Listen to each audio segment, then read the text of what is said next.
Hello and welcome to our preparation lab in the museum. I'm cutting a specimen to study it, but what am I cutting actually? It's a piece of rock, it's a fossil, it's a so-called coprolith. Coprolith are remains of animals. The very name coprolith is very straightforward and it tells us what they really are. Lith means rock and copro means dung. Yes, they're fossil dung. Dung can't get fossilized, can turn into fossils. I have here some very nice examples of coprolith of cave hyenas that are about 1.5 million years old, and some are really straightforward, really nicely shaped. We can really recognize that they are fossilized excrements. But why would we need coprolith?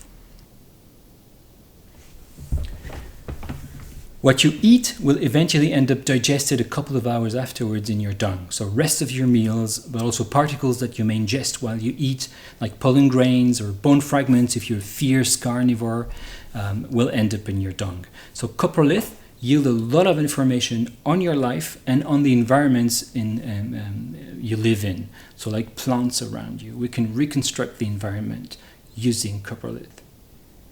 I cut this coprolith to investigate its surface, the surface that I cut.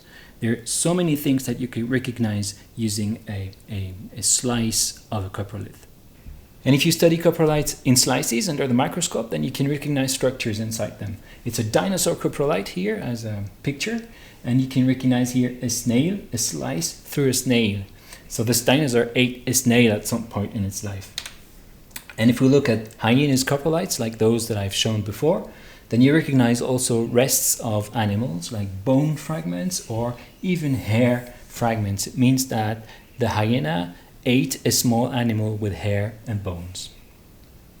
And as a conclusion to this video, I wanted to show you a very special specimen. It's a coprolith. It's about 40 million years old, and there's a fossil inside the coprolith. I've made a zoom on this fossil here for you to see it better. It's a small tooth. It's a monkey's tooth. So a monkey was attacked and eaten by a carnivore for about 40 million years, and one of its teeth was preserved inside the excrements of the carnivore for 40 million years. It's incredible, right?